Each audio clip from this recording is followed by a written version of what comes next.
அன்பினர்களே, காசா போர் குறித்தான பலஸ்தீன போர் குறித்தான பல விடயங்கள் வந்த வண்ணம் இருந்தாலும் இன்று உலக பரப்பில் ஒரு பேசு பொருளாக மாறி இருக்கின்றது என்னவென்றால், காசாவில் 21,000 குழந்தைகள் அங்கவீனமுற்றிருக்கின்றார்களாம். இதுவரையும் நடைபெற்ற போரில் 21,000க்கும் அதிகமான குழந்தைகள் காலில்ல கையில்ல ஏதோ ஒன்று ஒரு டிசபிள் என்றுதான் சொல்லப்படுகின்றது, அங்கவீனமுற்றிருக்கின்றார்கள். மற்றும் அழிந்த வேறு கணக்கு, இது ஒரு புதிய கணக்கு கொண்டது. 40,500 குழந்தைகள் புதிய போர் தொடர்பான காயங்களுக்கு உள்ளாயிருக்கிறார்கள். அது வேறு கணக்கு. 40,500 குழந்தைகள் தான். ஆக இது நெஞ்சை உருக்கும் ஒரு உலக பரப்பில் வெளியான செய்தி என்றாலும், மிக அதிகமாக ஐரோப்பிய தேசங்களில், பிரான்ஸ், இத்தாலி, ஜெர்மன் போன்ற நாடுகளில் ஒரு பரபரப்பு செய்தியாக இது இன்று புதன்கிழமை இடம்பெற்றிருக்கின்றது. போரின் போது காசாவில் குறைந்தது 21,000 குழந்தைகள் ஊனமுற்றுள்ளனர் என்று ஐநா குழு தெரிவித்துள்ளது. மத்திய கிழக்கு நெருக்கடி குறித்து இன்று ஒரு ஐநாவின் செய்தி குறிப்பில் இது வெளியாக இருக்கின்றது. 40,000க்கும் மேற்பட்டோர் போர் தொடர்பான புதிய காயங்களுக்கு ஆளாகியுள்ளனர். பாதிக்கப்பட்டோர் ஊனமுற்றவர்களாக உள்ளனர் என்று ஐநா மாற்றுத்திறனாளிகளின் உரிமைகள் குழு இன்று புதன்கிழமை மாலை உத்தியோகபூர்வமாக அறிவித்திருக்கின்றது. 40,000க்கும் மேற்பட்டோர் போர் தொடர்பான புதிய காயங்களுக்குள்ளாகியுள்ளார்கள். இதான் இன்றைய உலகத்தின் பரபரப்பு செய்தி. போர் தொடங்கியிலிருந்து காசாவில் குறைந்த 21,000 குழந்தைகள் ஊனமுற்றுள்ளனர் என்றும் ஐநா தனது செய்தி அறிக்கையில் தெரிவித்திருக்கின்றது. 2023 அக்டோபர் 7 இஸ்ரேலுக்கும் ஹமாஸுக்கும் இடையிலான போர் தொடங்கியிலிருந்து காசாவில் குறைந்தது 21,000 குழந்தைகள் ஊனமுற்றுள்ளனர் என்று ஐக்கிய நாடுகள் சபையின் குழு இன்று புதன்கிழமை உத்தியோகபூர்வமாக தெரிவித்திருக்கின்றது. போர் தொடங்கியிலிருந்து கிட்டத்தட்ட 2 ஆண்டுகள் சுமார் 40,500 குழந்தைகள் புதிய போர் தொடர்பான காயங்களுக்கு ஆளாகியுள்ளனர். அவர்களில் பாதிக்கும் மேற்பட்டவர்கள் ஊனமுற்றவர்களாக உள்ளனர் என்று ஐநாவின் மாற்றுத்திறனாளிகள் உரிமை குழு அறிவித்திருக்கின்றது. உலகளாவிய கண்டனத்தை ஈர்த்துள்ள ஒரு தாக்குதலுக்கு பல்லாயிரக்கணக்கான ரிசர்வ் வீரர்களை அழைத்ததை கண்டித்து புதன்கிழமை சீர்குலைவினால் என்று இஸ்ரேலின் வீதிகளில் இறங்கி போராட்டக்காரர்கள் இஸ்ரேலில் ஆயிரக்கணக்கான ரிசர்வ் வீரர்களை அழைத்ததை கண்டித்து இன்றைக்கு ஒரு ஆர்ப்பாட்டம் செய்திருக்கின்றார்கள். இஸ்ரேலில் பல்லாயிரக்கணக்கான ரிசர்வ் வீரர்களை அழைத்ததை கண்டித்து இது காசாவில் இன்னும் தடுத்து வைக்கப்பட்டுள்ள பணைய கைதிகளை ஆபத்தில் ஆழ்த்தக்கூடும் என்ற அச்சத்தை இஸ்ரேலில் இன்று புதன்கிழமை மாலை வரை ஆர்ப்பாட்டக்காரர்கள் வீதி எங்கும் ஆர்ப்பாட்டம் செய்திருக்கின்றார்கள். இதை கண்டித்து, அதாவது நாம் ஏற்கனவே சொல்லியிருந்தோம் இல்லையா, இஸ்ரேலில் உள்ள எல்லா மக்களும் இராணுவ பயிற்சி பெற்றார்கள் தானே, உலகத்தின் பல பாகங்களில் வாழுவாங்க.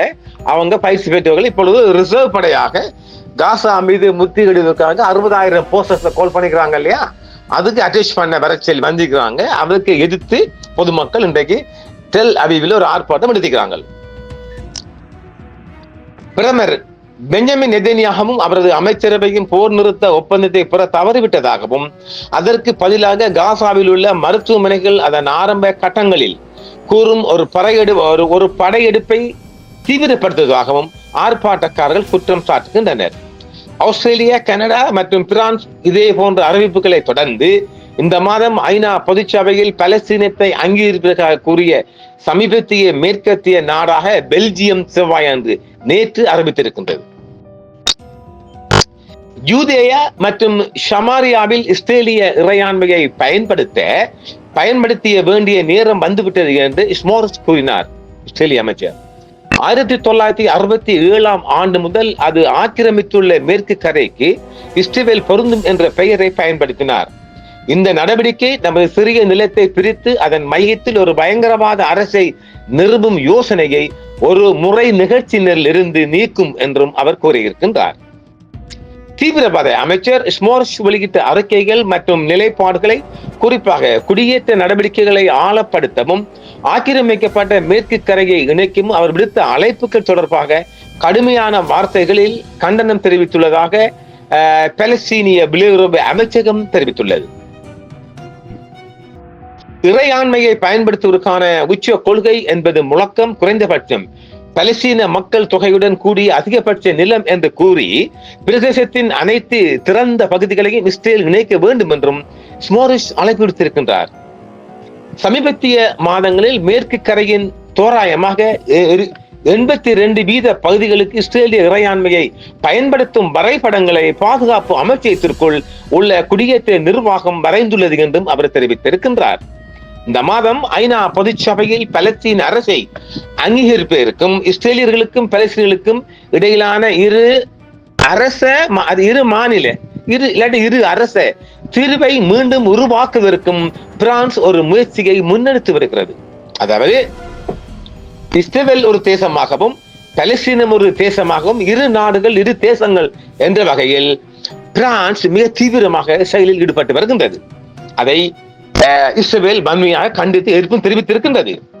நியூயார்க்கில் நடைபெறவிருக்கும் கூட்டத்தை ரமேல்லாவை தளமாக கொண்ட பலஸ்தீன ஆணையம் இஸ்ரேல் அரசுக்கு தீங்கு விளைவிக்க மேற்கொண்ட முயற்சி என்று ஸ்மோரிஸ் கூறியிருக்கின்றார்.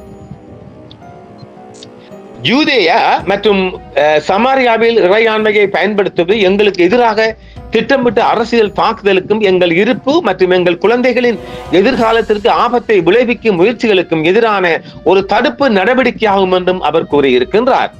ஆரம்பத்திலிருந்து இந்த ஒப்பந்தங்களை பலஸ்தீன மக்களுக்கு எங்கள் தொடர்ச்சியான ஆதரவையும் ஒரு சுதந்திர நாட்டுக்கான அவர்களின் நியாயமான விருப்பத்தையும் செயற்படுத்துவதற்கான ஒரு வழியாக நாங்கள் கருதினோம் என்று ஐக்கிய அரபு எமிரேட்ஸின் வெளியுறவு அமைச்சரும் தூதரும் அரசியல் விவகாரங்களுக்கான உதவி அமைச்சருமான லானா நுஷிய கூறியிருக்கின்றார். 2020 அது எங்கள் நிலைப்பாடாக இருந்தது என்று அது எங்கள் நிலைப்பாடாக உள்ளது என்றும் தெரிவித்திருக்கின்றார். ரொனால்ட் டிரம்பின் முதல் பதவி காலத்தில் கையெழுத்திடப்பட்ட ஆபிரகாம் ஒப்பந்தங்கள் அமெரிக்காவின் மத்தியஸ்துக்கு பிறகு ஐக்கிய அரபு எமிரேட்ஸ், பஹ்ரைன் மற்றும் மொரோக்கோ ஆகியவை இஸ்ரேலுடனான ராஜதந்திர உறவுகளை இயல்பாக்கின. இந்த திட்டங்களை நிறுத்தி வைக்க இஸ்ரேலிய அரசாங்கத்தை நாங்கள் கேட்டுக்கொள்கிறோம். எந்த வகையான தீவிரவாதிகளும் பிராந்தியத்தின் பாதையை ஆணையிட அனுமதிக்க முடியாது. அமைதிக்கு தைரியம், விடாமுயற்சி மற்றும் வன்முறை நமது தேர்வுகளை வரையறுக்க விட மறுப்பது அவசியம். கடந்த சில மாதங்களாக காசா நகரத்தை விட்டு வெளியேறியவர்கள் காசாவின் பிற இடங்களில் மோசமான நிலைமைகளை கண்டுள்ளனர் என்று ஒரு அறிவிப்பு ஒன்றும் செய்யப்படுகின்றது. கடற்கரை நெரிசலானது, எல்லா இடங்களிலும் கூட்டம் அதிகமாக உள்ளது, சுகாதாரம் இல்லை, தண்ணீர் இல்லை என்றும் காசா மக்கள் இன்று ஒரு சர்வதேச ஊடகத்துக்கு ஒரு பேட்டியாக கொடுத்திருக்கின்றார்கள். காசா நகரத்தைச் சேர்ந்த கேட்பிரி பெண் ஒருவருக்கு 4 மாதங்களுக்கு முன் காந்தியூனிஸில் இடம்பெயர்ந்தார். ஆனால் அவருக்கு இதே போன்ற இந்த கேட்பினி பெண்களுக்கும் அங்கு உணவில்லை என்றும் பெரிதாக ஊட்டச்சத்து இல்லை என்றும் சொல்லப்படுகின்றது. தனியுரிமை இல்லை, மன அமைதி இல்லை என்று, அல்லது 10 நிமிடங்களுக்கு ஒரு நெரிசல் ஏற்படுவதாக ஒரு கணக்கில் செல்லப்படுகின்றது. அதாவது தனியுரிமை இல்லை, மன அமைதி இல்லை, 5 அல்லது 10 நிமிடங்களில் நடந்து சென்ற இடங்களிலிருந்து ஒரு நெரிசல் அதாவது ஒரு நிமிஷ கணக்குக்கு ஒரு நிமிஷம் வருதுதான். அந்த கூடாரங்களுக்கும் இவங்களுக்கு இடையிலான ஒரு கணக்காக வெள்ளிக்கிழமை இஸ்ரேல் காசா நகரத்தை ஒரு போர் மண்டலமாக அறிவித்திருந்தது. ஒரு சிறிய பகுதியினர் ஐநாவின் மதிப்பீட்டின்படி காசா நகரில் இருக்கும் கிட்டத்தட்ட 1 மில்லியன் பலஸ்தீனியர்களில் 14,840 பலஸ்தீனியர்கள் திங்கட்கிழமை நிலவரப்படி நகரத்தில் தங்கள் வீடுகளை விட்டு வெளியேறிவிட்டனர். அவர்களில் பெரும்பாலானோர் தெற்கே தப்பி சென்றதாகவும் இடம்பெயர்ந்த இடங்களில் உள்ள மக்களுக்கு உதவிகளை ஒருங்கிணைக்கும் ஒரு கூட்டு மனிதாபிமான அமைப்பான தள மேலாண்மை கிளஸ்டரின் கூட்டுப்படி தெரிவிக்கப்படுகின்றது. அவர்களில் ஒரு பகுதியில் சுமார் 2200 பேர் இஸ்ரேலிய தாக்குதல்களால் இடம்பெயர்ந்த பின்னர் காசா நகரத்துக்குள் புதிய இடங்களுக்கு சென்றுள்ளனர். இஸ்ரேலிய படைகள் அந்த பகுதியை முற்றிலுமாக அழிக்கும் போது அவர் தங்கியுள்ள அடுக்குமாடி குடியிருப்பிலிருந்து இஸ்ரேலிய படைகள் சத்தத்தை கேட்க முடியும் என்றும் தெரிவித்திருக்கின்றார்கள். ஜெய்டவுன் ஒரு காலத்தில் காசா நகரத்தின் மிகப்பெரிய சுற்றுப்புறமாக இருந்தது. இது சந்தைகள், பள்ளிகள் மற்றும் மருத்துவமனைகளால் நிரம்பி இருந்தது. கடந்த 1 மாதத்தில் அதன் பெரிய பகுதிகள் மற்றும் அண்டை பகுதிகளான ஜப்ராவும் தரைமட்டமாக்கப்பட்டுள்ளன. ஆகஸ்ட் தொடக்கத்தில் இருந்து செப்டம்பர் தொடக்கத்தில் மதிப்பாய்வு செய்த செயற்கைக்கோள் புகைப்படங்களின்படி புகைப்படங்கள் காலியான மணல் நிறைந்த நிலங்களாக இடிக்கப்பட்டுள்ளன அல்லது புல்டோசர் மூலம் இடித்து தள்ளப்பட்டுள்ளன முழு தொகுதியையும் காட்டுகின்றது என்று தெரிவிக்கப்படுகின்றது. இது முன்பு போல ஒரு பகுதி அல்ல என்று அல் குருடி ஒருவர் தெரிவித்திருக்கின்றார். அதாவது நாள் முழுவதும் நடமாடிக்கொண்டே இருக்கும் ஒரு பூகம்ப பூமி போல காசா காட்சி அளிப்பதாக அவர் தெரிவித்திருக்கின்றார்கள். ஜனவரி மாதம் ஏற்பட்ட போர் நிறுத்தத்தின் போது நகரத்தில் இருந்த பலர் தங்கள் வீடுகளை அப்படியே காணும் நம்பிக்கையில் வடக்கு நோக்கி திரும்பினர். அல் குடியின் வீடு முற்றிலுமாக அளிக்கப்பட்டது. எனவே நகரத்தின் மேற்கு பகுதியில் தனியாக வசித்து வரும் மக்களுக்கு கூட ஒரு பாதுகாப்பு இல்லை என்று சொல்லப்படுகின்றது. பலஸ்தீன அரசு ஜாரா நிறுவன வலையமைப்பு இயக்குனர் அம்ஜத் ஷாவா ஒருவர் என்று ஒரு போரின் பிம்பம் பற்றி அறிவிக்கையில் அங்கு மக்கள் சுமார் 1 மணி நேரத்துக்குள் ஒரு 20% மக்கள் நெருக்கடிக்குள் வாழ்வதாகவும் இது மனித குலத்துக்கு எதிரான ஒரு செயற்பாடாகவே சொல்லப்படுகின்றது.